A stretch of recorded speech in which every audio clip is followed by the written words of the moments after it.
Welcome everybody to Dead Talk Live. I'm your host Viz. Welcome to everyone from around the world. Thank you for tuning in. If you're joining us for the first time and want more information about our show, please visit our website at deadtalklive.com. Want to welcome and give a big thank you to all of our moderators. Our show simultaneously streams to YouTube, Instagram, Facebook, Twitch, and Twitter Monday through Friday evening. So let me say hello to some of you guys. I see we have Zoe with us on Twitter. Tyler is with us. Of course, we have Cece Weezy, Khaleesi. Joseph is with us. Saz, our moderator, is of course joining us. On the Facebook side, we have Viviana, Lisa, Philip. Welcome to all you guys. Silvio is joining us on Instagram, as is Julian28. Nerne. Like I said, I hope everyone is enjoying their day, whether it's evening or morning where you are, doesn't really matter. Did you guys get to watch our interview yesterday with writer-director Eric Bress? That was a fun interview. I got to tell you, that guy was a big ball of energy. It's really a treat when you get to talk to such a knowledgeable, true horror fan. And Eric is definitely a knowledgeable horror fan. In the end, we went past the 1 hour mark, and as after the show, as we were saying goodbye, the conversation lasted like a good 15 minutes more. We were just talking horror back and forth, and it's a treat. And we're gonna have him back on one day. Not so much as a guest interview, but just to talk horror and go over, the headlines together and share stories, some of our favorites and, horror past and present. So very much looking forward to that. That was a great interview. Tomorrow, don't forget, we have from Friday the 13th, part 3, the character of Shelley, who, of course, gave Jason his iconic hockey mask. Larry Zerner is going to be joining us tomorrow. And then Friday, we have the legendary Xander Berkeley, who played Gregory on The Walking Dead. He's been in a bunch of movies. The Dark and the Wicked, Air Force One, Apollo 13, and the list just goes on and on and on. That's going to be Friday with Xander Berkeley joining us. So a lot of good stuff. Zoe on Twitter says he was great. Loved the interview. I'm glad you guys enjoyed it. Philip also writes, good interview yesterday. I enjoyed it. I loved it. Rick Grimes on YouTube says, just wanted to pop in and say hello. Got a final exam tomorrow. All right, Rick. Hope everything goes well. Good luck on your exam tomorrow. So let's get right to it. We've got some announcements and news that have come out. Oops, wrong button.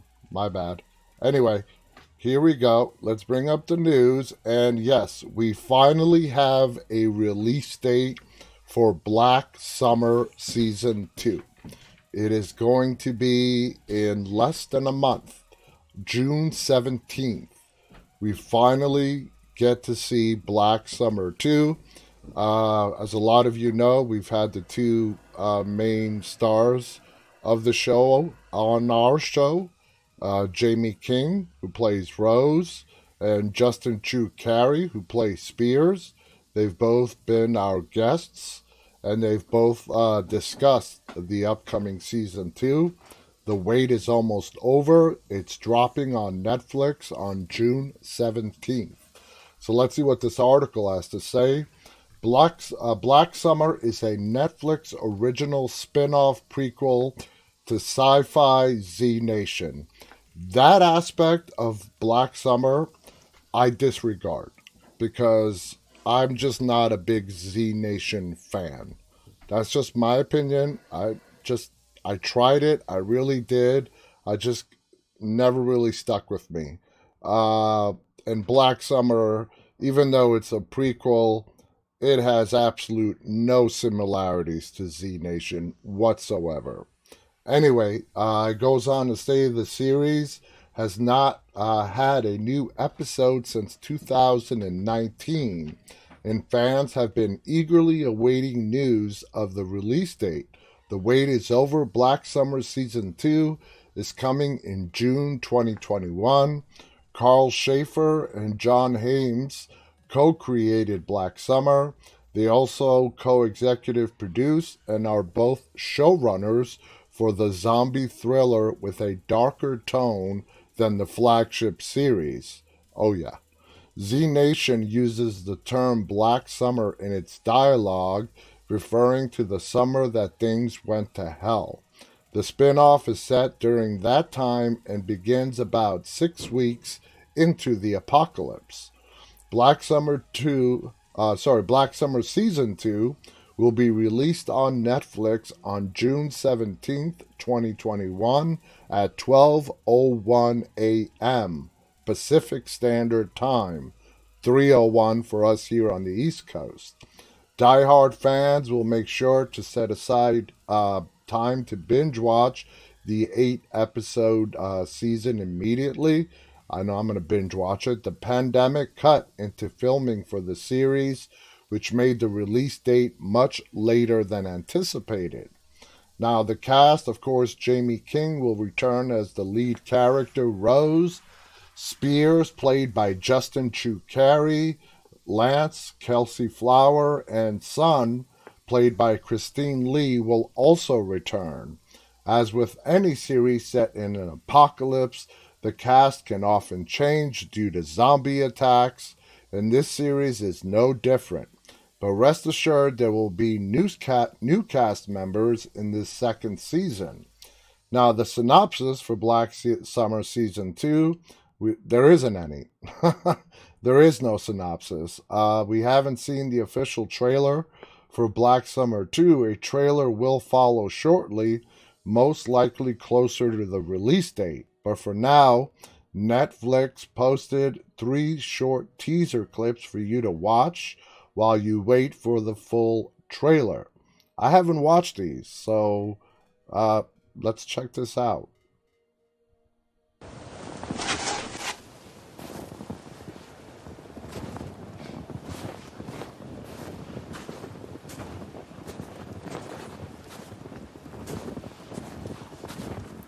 No longer summer.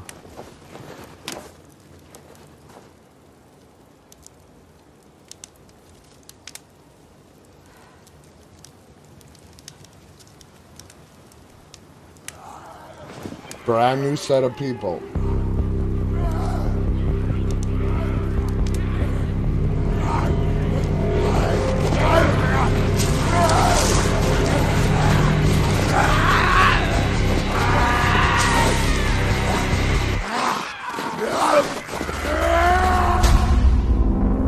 Nice. Those rage zombies scare the shit out of me. The Walking Dead, slow snail crawling zombies, they're scary in their own right, but these suckers, they'll be up on you like in no time. So really looking forward to that. Khaleesi writes, just love Jamie. Jamie King was awesome. Jamie King, my interview with Jamie King has to be one of my most profound interviews that I've ever done. She had such amazing stories, and if you guys missed it and you want to watch it, just go to any one of our streaming services and look it up and watch it. It's an hour you won't regret watching. She shared so much information, not only about Black Summer, but her entire career, being discovered at the age of 13 as a fashion model, moving into acting, doing a lot of horror and whatnot. Khaleesi also writes, she's a beautiful soul. Viviana writes, that's awesome. So can't wait for that one. So American Horror Stories, the spin-off to American Horror Story,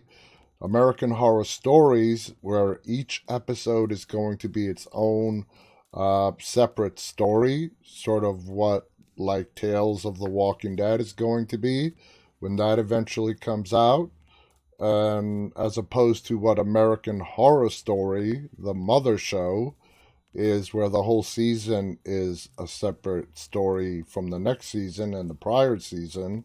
In this one, each episode is going to be it's a story onto itself. And just knowing the history on how American Horror Story loves to do their stuff and how twisted it is and awesome it is, I could see the writers having a really good time with this show.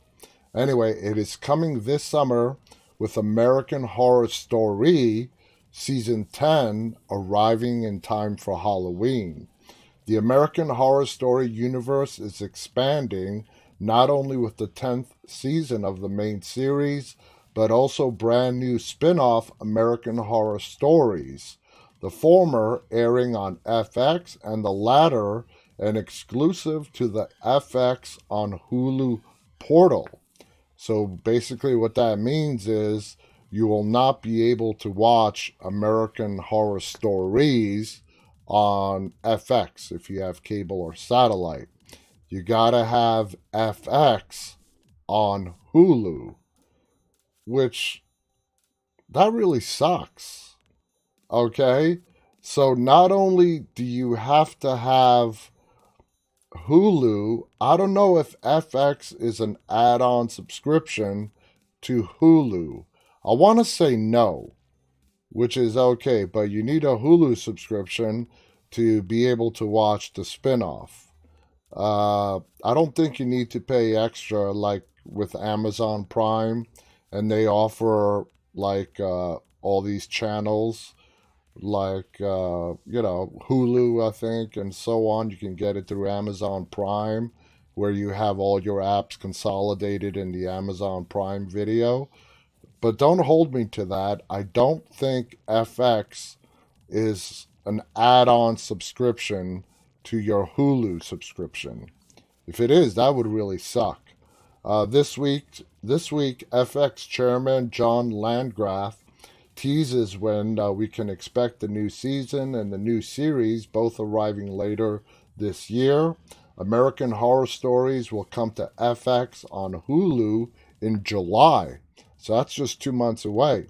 Deadline reported this afternoon, while the 10th season of American Horror Story will premiere on FX proper this fall. The 10th episode, 10 episode season will conclude on Halloween. So it's going to start 10 weeks before Halloween. The Ryan Murphy created spin-off series will feature 1 hour contained episodes, while the 10th season of the flagship series is titled American Horror Story Double Feature. Murphy explains the spin-off. We are doing 16 one-hour standalone episodes delving into horror myths, legends, and lore. Many will feature AHS stars that we already know and love. Okay, that is definitely cool. The cast for season 10 will include regulars Evan Peters, Kathy Bates, Billy Lord, Finn Whitrock, Lily Rabe, Leslie Grossman, Adina Porter, and Angelica Ross. Also in the mix this year, as previously announced, Macaulay Culkin is joining the AHS. Why am I having such a hard time saying those three letters? The American Horror Story family in season 10, with actress model Kia Gerber also coming on board this year. And here's another poster for the upcoming spin-off show, Stories. So that's it. Okay, so if you guys want to watch American Horror Stories, you're going to have a Hulu subscription. For the Mother Show, which is premiering in the fall, it will be on its regularly scheduled channel, which has always been FX. So there you have it. Want to welcome Lindsay Sparks, who's joined us. Doris is also with us. And Doris, you're absolutely right. This whole streaming thing is getting crazy. That's what Doris said. It's getting crazy. It is getting crazy. I've said a lot about this issue, and I still have a lot more to say about this issue. Uh, this has been in the works, and you could see it coming years ago. What COVID did, it just really ramped up the timeline of when this is going to happen. But there is an all out streaming war going on with all these different platforms coming about. And it's happening so quickly. CBS All Access is no longer CBS All Access. CBS All Access is now called Paramount Plus. Now, we've discussed this a couple days ago.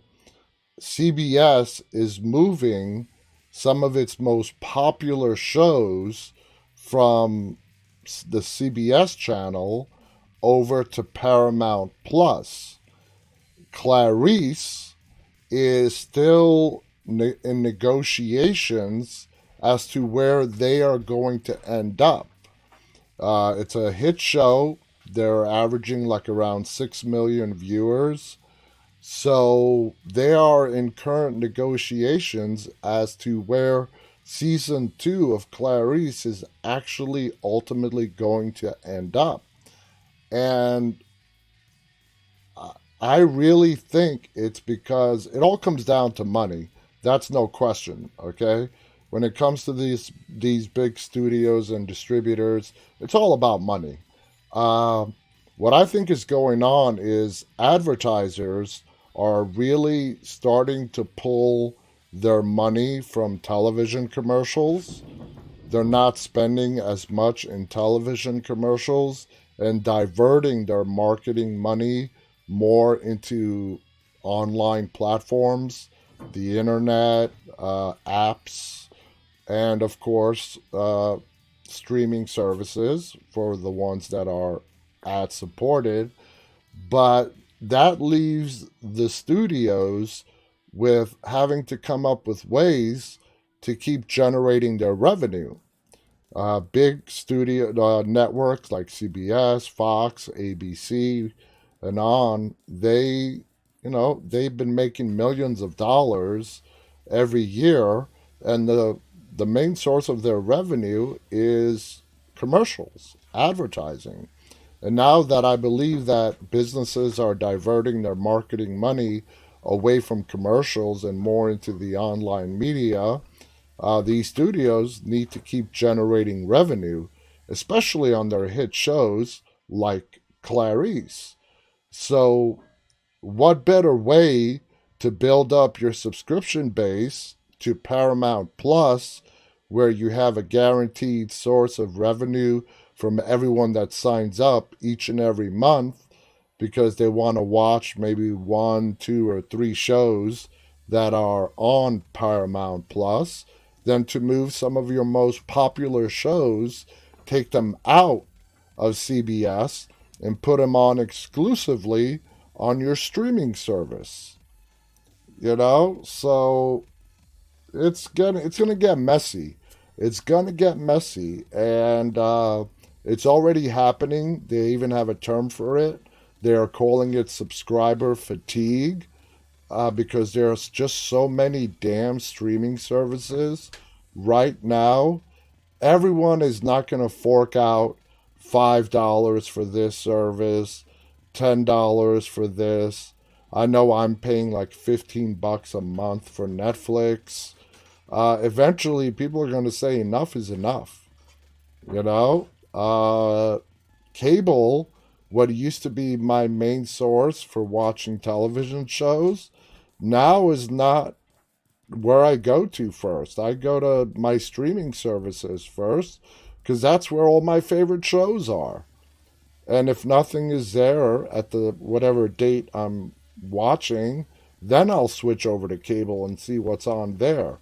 So it's going to get messy. I have no idea how it's going to end up, but it could backfire on them. It really can backfire on them. I think you're going to see a lot of mergers in the months and years to come. You're going to see these big companies combining with maybe smaller companies to become bigger companies. But you're going to be seeing a lot of mergers, a lot of acquisitions, as people are just going to say enough is enough. And in order to keep their subscribers, companies are going to be combining forces. That's a possibility as one way this might turn out. Nobody honestly knows. We just have to wait and see. Lisa writes, it's hard to keep up with all the changes.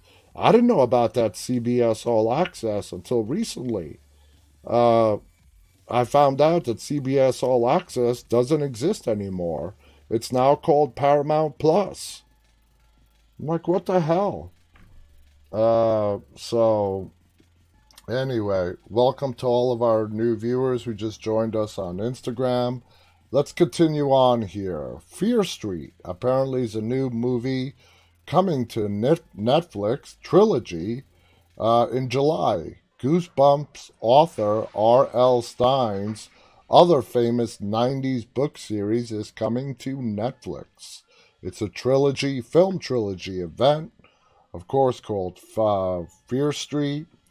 Let's say part 1 takes place in 1994. Part 2 takes place in 1978.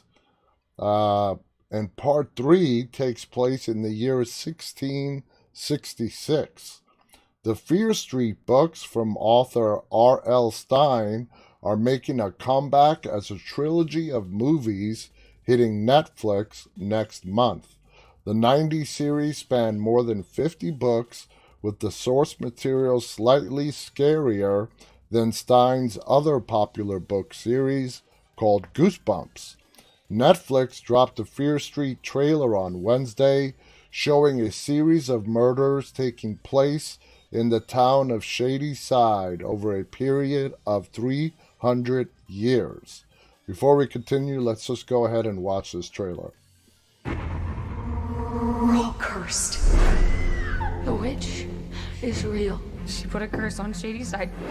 She's been possessing people, turning them into killers to take revenge on the town. It happens in Shadyside over and over. Bad things happen here. You can't stop her. Your best chance is to run from this place.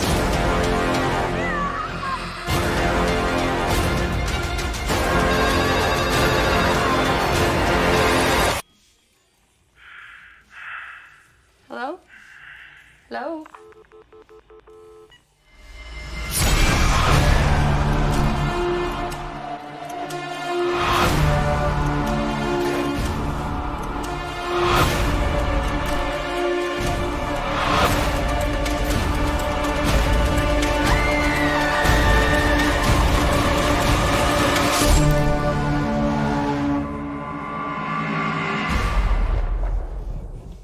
Wow, okay. That looks pretty cool. Over 350 years worth of horror, all in this one town.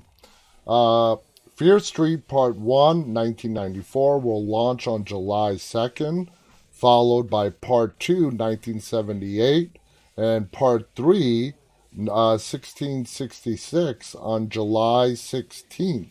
So it's a trilogy, and they're all being released in the same month. In 1994, a group of teenagers discover that the terrifying events that have haunted their town for generations may all be connected and that they may be the next targets, Netflix said in the teaser caption. And that's all they have to say. So, how many of you guys are going to watch that? It's apparently about a witch. It's about a witch, at least according to the trailer. And, makes sense. A witch that started out in the 1600s all the way into, 1994. Now, does it end in 1994 or does it continue? Doris writes, can't wait. Colette writes, sounds good. Lindsay also says, looks cool. Lindsay is also going to watch. Why not? I'm going to watch. Guys, I gotta say something. For everybody who's harassing Marie to get on the live, it's not gonna happen. Okay? First of all, it's not physically possible. The way I do my live stream, to add anybody to the live. You guys are talking about, what are you talking about? What are you talking about? I'm using a restreaming service. I'm not broadcasting this from my phone. It is physically impossible for me to add anybody from Instagram onto the live stream. And even if I could, I wouldn't. So please stop harassing Marie. Okay? She's great. I give her lots of props and credit for the patience that she shows. But I gotta step in. Okay? Everybody's on her to be let in on the live. It's not happening. So please stop asking. Okay? All right. Let's continue on with the show. Poor Marie. You gotta feel. There you go, Marie. I stood up for you because I'm looking over because I want to keep an eye on what's going on in all the chats, and I'm looking over on Instagram, and it's everybody asking to come on the live stream. No. A, it's not possible the way I do it. And B, even if it was, no. No. Not gonna happen. All right, let's continue. So, fan theories that make these horror movies way scarier. And I love fan theories. I mean, that's a lot of what we do here on this show. Like any genre, horror is populated with a wide variety of films from creators with radically different visions and styles. With that comes a tapestry of stories that have left themselves open to interpretation beyond what the creators might have intended, whether it be a hidden Easter egg, a vague piece of dialogue, or a deeper bit of lore that involves further investigation after the credits have rolled.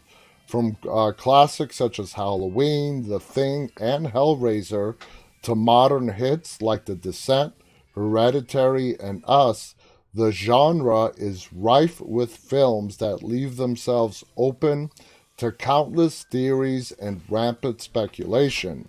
It's impressive when a film can inspire conversations that last longer than their advertised runtime.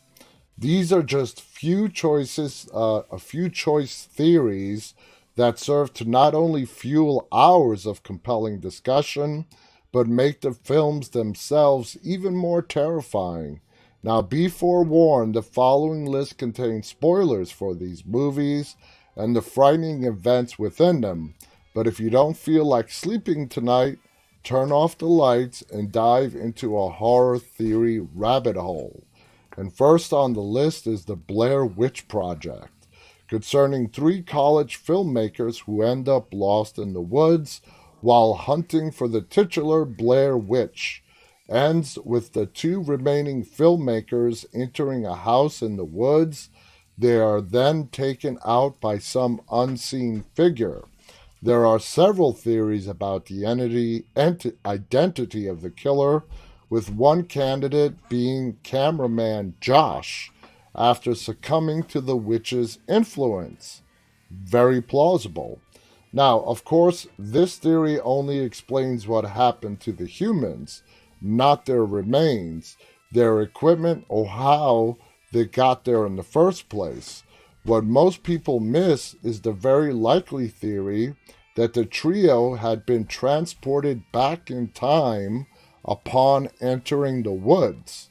I have never thought of it that way. The evidence for this is buried in the original website used to promote the film, where it is noted on October 16, 1995, students from the University of Maryland's Anthropology Department discover a duffel bag containing film cans, DAT tapes, video cassettes, a Hi8 video camera, Heather's journal, and a CP16 film camera buried under the foundation of a 100-year-old cabin. When the evidence is examined, Burkittsville Sheriff Ronald Cravens announced that the 11 rolls of black and white film and the 10 hi-8 videotapes are indeed the property of Heather Donahue and her crew. So I missed that part of it. I never read that before when the movie came out in the 90s. And for all you guys that were not around during this time, that's the lengths that these filmmakers went to really fool a lot of people into believing that the Blair Witch Project was actually a true story. And I'm one of them. You know, I was a teenager or in my early 20s when I watched this film. And yeah, I left that movie theater thinking that was a true story. I really did. They fooled me as well. Now, how exactly did the footage end up under a house that old when in universe they had only been missing for roughly 1 year? Time travel is often a lazy explanation for certain wonky elements in films, but here it is perfectly justifiable. Now, moving on to Event Horizon. Great movie. I've talked about it numerous times. Underrated film starring Sam Neill and Lawrence Fishburne. So anyway, Event Horizon and Hellraiser take place in the same universe. That's definitely plausible. Hell is where the heart is, or rather where the pain is, if these movies are to be believed. Hellraiser, the film adaptation of Clive Barker's twisted masochistic fairy tale, The Hellbound Heart, and Event Horizon, Paul W.S. Anderson's 1995 cult classic cosmic horror film, seem to have a very little in common aside from the surface-level comparisons of their torture-themed hellish visuals. But dig a little deeper and there might be just a bit more here to discuss. First, both films share a common theme of pain meeting pleasure, hence the masochistic. This theme is cemented when the titular Event Horizon and cosmic portal to hell begins messing with their minds of the salvage crew. Throughout Event Horizon, we get to see the crew's worst nightmares amplified and thrown back into their faces. For example, Dr. Weir, played by Sam Neill, is treated to a haunting hallucination of his dead wife uttering the words, "I have such wonderful things to show you," before retaking her own life. This is very similar to Pinhead's, played by the great Doug Bradley, famous line, "We have such sights to show you." Also, after Weir is fully corrupted by the power of the Event Horizon, corrupted, I would say more possessed is a better term, his body is now adorned with and sickening markings comparable to those of the Cenobites from Hellraiser. Based on the visual and textual similarities, some theories that perhaps the lament configuration from Hellraiser and the titular Event Horizon are related in some capacity. I personally don't think they are related. I just think that the makers of Event Horizon just got a lot of inspiration from Clive Barker's Hellraiser. Hence the similarities that they just discussed. So, want to welcome Carol Ass on Instagram. Hey, Carol, thank you so much. And I know there's an A there, but I'm going to screw it up when I actually try to pronounce it the way you actually have it spelled. Carol Ass. Carol Ass. Am I saying that right? You know, I love your Instagram name. I think it's badass. Doris writes, whoa, Colette Miller says, I missed that one too in regards to the Blair Witch. Khaleesi also says, fooled me. Lindsay writes, I found Event Horizon on Amazon, and God, it's such a great movie. It really is. I saw Event Horizon in the movies as well. And I went with my best friend, again, back in the 90s. new horror movie. Of course, we're going to go check it out. We were just blown away on how scary, amazing this movie is. Normally, space horror movies, with a few exceptions, like Alien, don't really scare me. But damn, Event Horizon, it takes place in space, and it is it's like space meets something even more evil than what's in Paranormal Activity. That's how scary this thing is. Basically, this ship, it's a ship that was testing out this technology to basically bend space so it can travel long distances. Disappears and just mysteriously shows up again. And what they find out, the salvage crew that they sent to check it out, is that this ship, when it disappeared, it actually went to hell. Literally, it went to hell, and hell sent it back with a care package on board. So, Lindsay Sparks also writes such a good cast too. It was Lawrence Fishburne, Sam Neill, a great cast.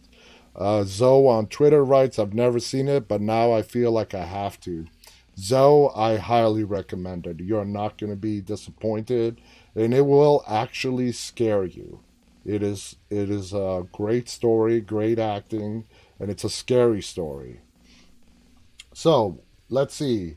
Childs is The Thing. Okay, now we have a theory on John Carpenter's The Thing. The Thing is another example of the genius of John Carpenter.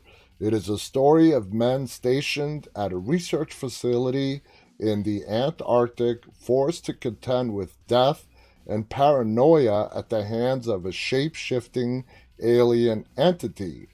The film concludes with the alleged death of the creature. The two remaining survivors, McCready, played by Kurt Russell, of course, and Childs, sit at the now burnt-out research facility. Despite their rampant distrust of each other, they pour out some scotch and wait for an uncertain rescue. It's a somber but mildly humorous ending that never quite dispels the paranoia. I must have missed the humor in that. It's an ending made creepier by a new theory. Childs could be the remaining imposter created by the entity. I'm sure that's crossed everybody's minds, not just Childs, but also McCready could be the thing as well. Or it could really be dead. They could have really killed it.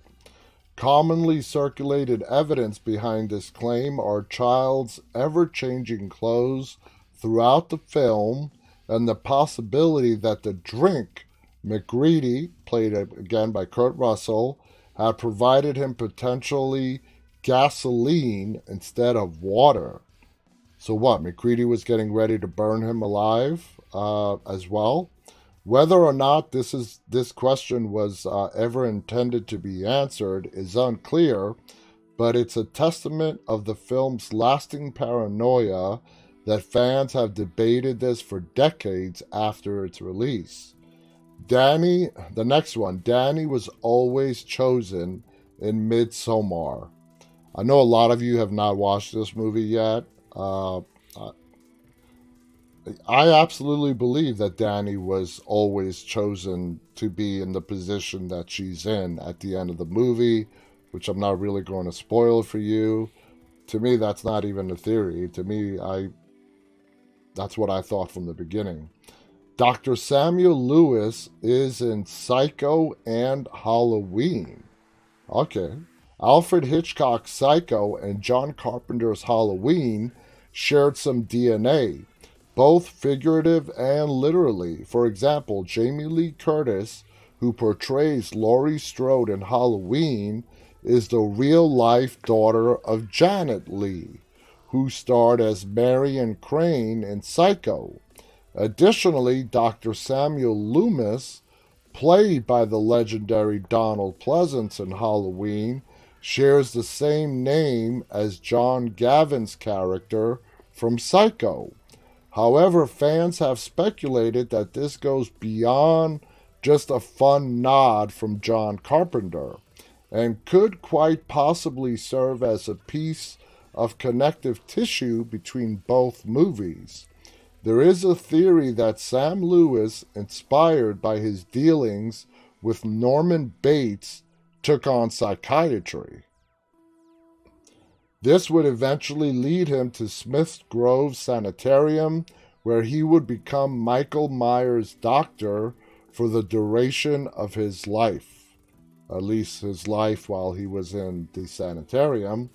This would also explain Loomis's almost encyclopedic understanding of evil and how unfazed he seems by most of Michael's actions. Now, I gotta dispute that last line, especially in the original Halloween. Loomis is absolutely terrified of Michael Myers. He's the only one that's still around that fully comprehends what Michael Myers is all about. And it's pure evil. And I don't think Halloween would be nearly as good if Donald Pleasance was not playing Dr. Loomis. Now, for example, take Rob Zombie's Dr. Loomis. McDowell did a great job, but Rob Zombie went a complete opposite direction when it came to Dr. Loomis. And I'm sure that's what Rob was trying to do. But Donald Pleasance, as the original Dr. Loomis, is a huge part as to what made that movie so damn good. So anyway, believe it or not, there's a good amount of evidence that connects John Carpenter's Halloween to Jordan Peele's Us. There have been many explanations to justify Michael Myers and his almost shark-like killing efficiency, from the simple to the incredibly convoluted. But consider for a moment what we know about the tethered. They are mute, freakishly strong, and in some cases, extremely fast. Now, what do we know about Michael? He is mute, freakishly strong, and extremely fast. It's not that he's fast.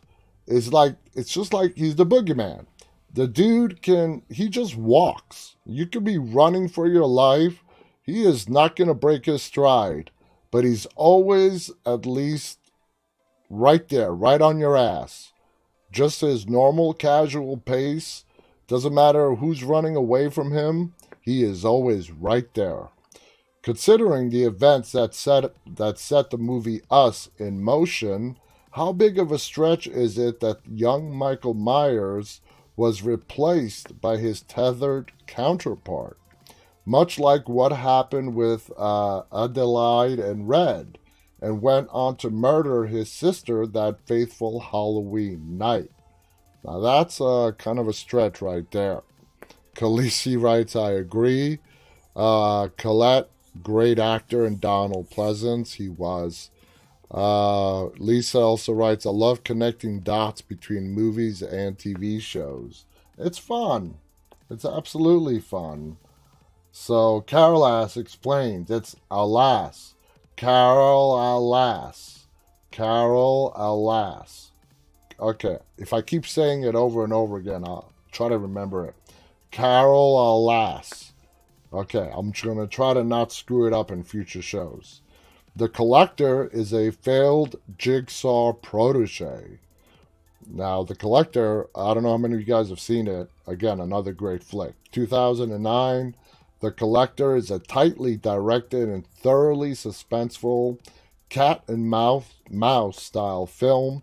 It focuses on a jewel thief breaking into a house only to find out he wasn't the first one to break in that night. As such, he finds himself in the crosshairs of a sinister, black, masked figure subjecting a wealthy family to his painful tools of the trade. He was a sadist. The Collector himself is a fascinating character, as we're never told anything major about his backstory until the sequel film called The Collection. It's mentioned that his father was a licensed entomologist, which can explain his fixation with the collection of once living organisms.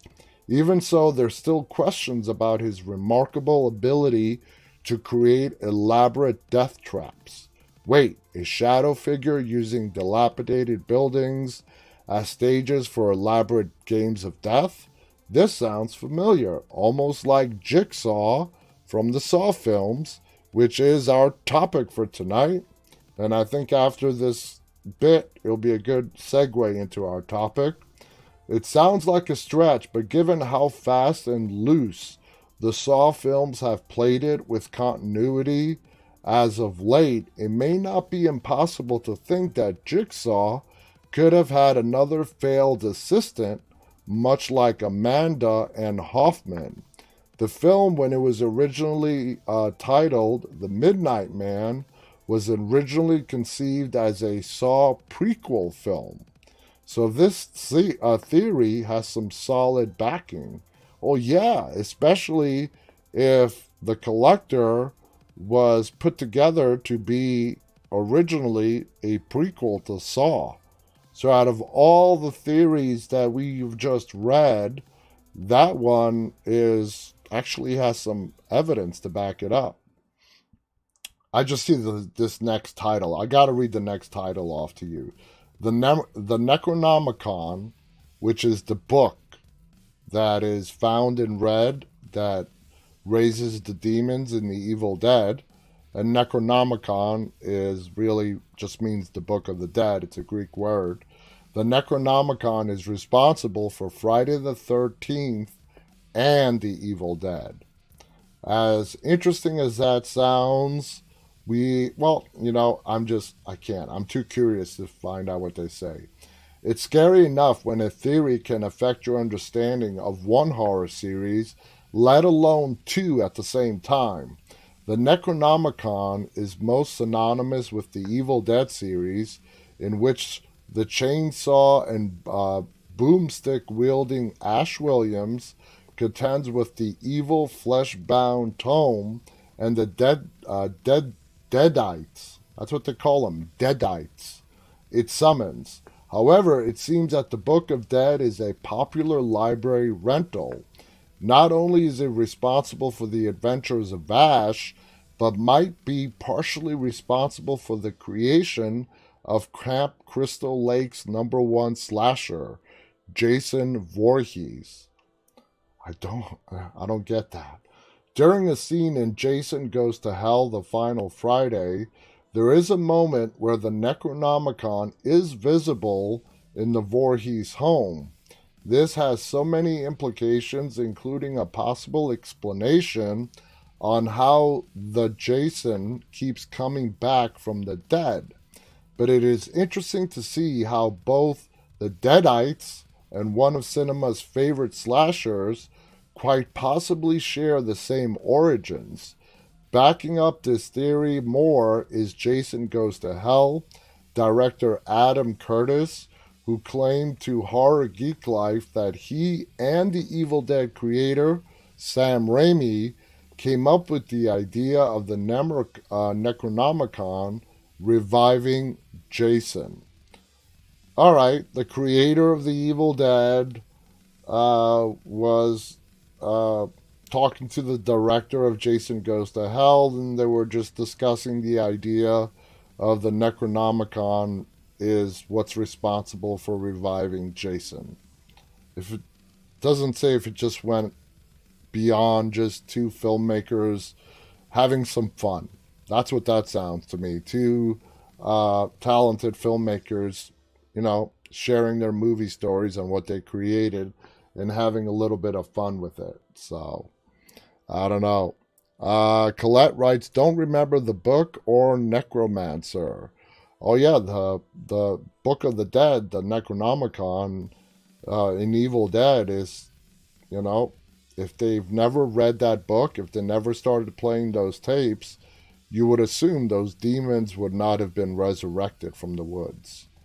Because when they started reading it and playing back those tapes is when everything started going to hell.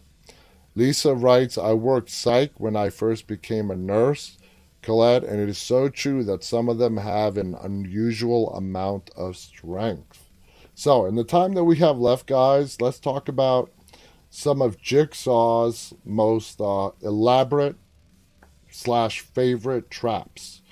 First on the list is the razor maze, one of my personal favorites. A self-harming attention seeker has the tendencies tested when they must crawl through a maze of razor wire to prove that they want to live. Allegorical, it's one of the traps that best represents what Jigsaw is trying to do with his games, and that is basically to rehabilitate people in his own very sick and twisted way.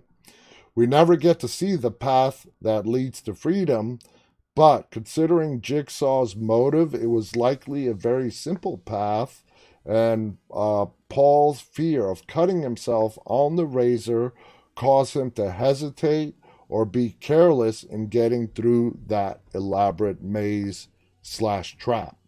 It's never really stated that how Paul would die if he sat still, be it starvation, dehydration, or if there was an element of the suffocation with the locked door.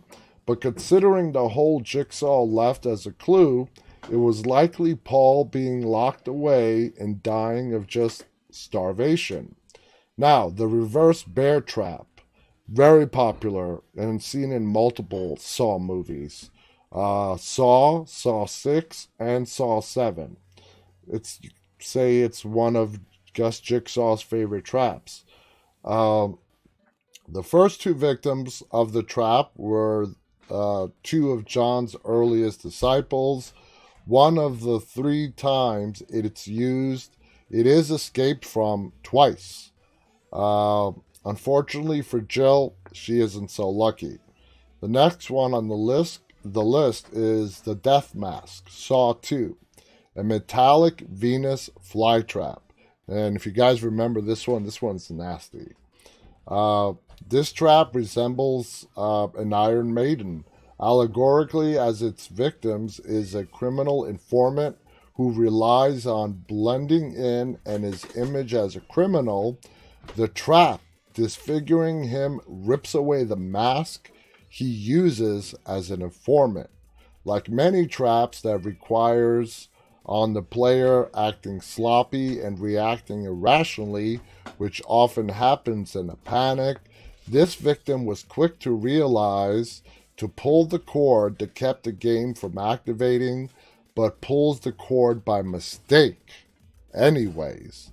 So this poor bastard realized it was a trap, but he pulled it by accident anyways. That's just a kick in the guts right there. The Needle Pit, Saw 2, still widely considered one of the most horrific traps in the entire Saw franchise. The trap was created by Javier, but was just another example for Amanda due to her history as a drug addict. There were ways to easily navigate the trap. One of the others, or Javier, could have handed Amanda her clothing to help pad or rake through the various needles.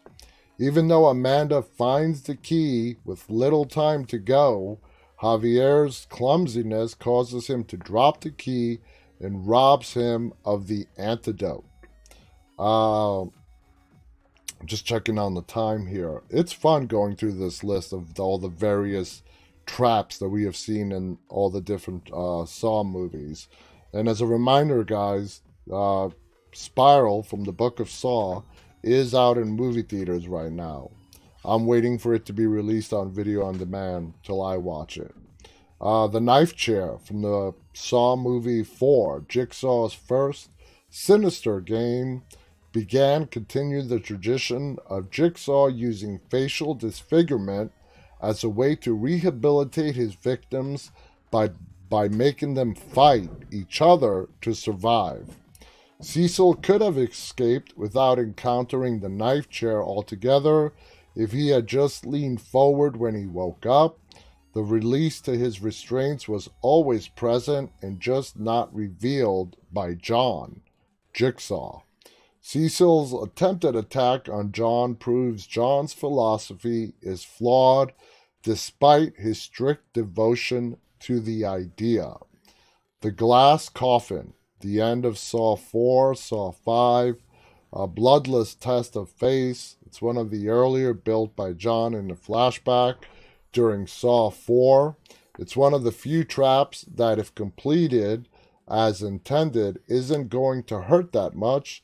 It just requires someone to lay in it while they would be laying on broken glass.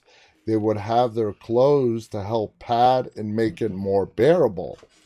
It is an example of being one of the simplest traps.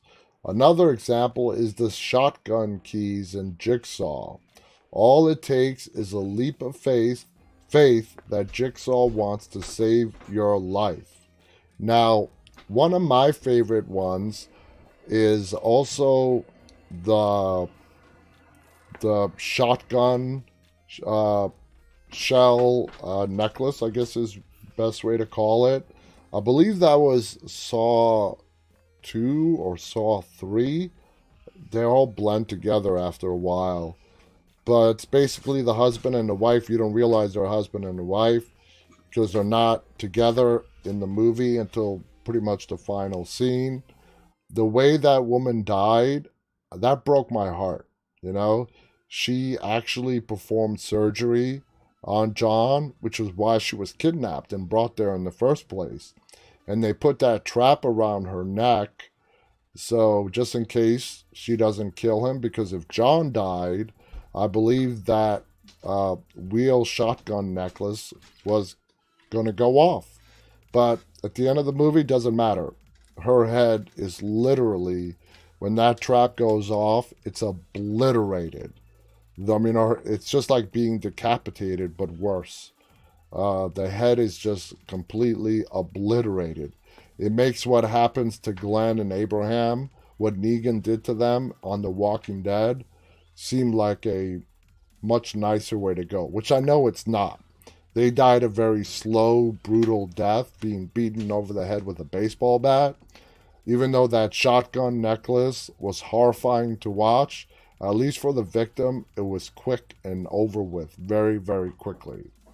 So we have a long list because there were so many traps that Jigsaw did use, but we are out of time for tonight.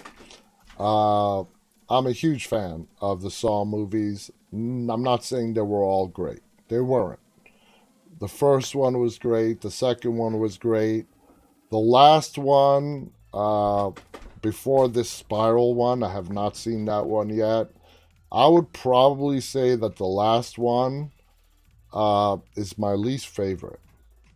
And what is that? Saw 7, I believe. That's my least favorite. I'm hearing good stuff about this movie Spiral. I can't wait to see it. So definitely looking forward to that. I think it's going to be coming out on video on demand very, very soon. Anyway, guys, that's all for tonight. Please tune in tomorrow and Friday for our two special guests. Larry Zerner tomorrow, Xander Berkeley on Friday. Those are going to be two fascinating interviews. Definitely want to tune in for that. Go to our website, deadtalklive.com, to see all of our prior and upcoming guests. I'll be back with you guys with our guest, Larry Zerner, tomorrow. And until then, stay safe and always stay walking. Good night.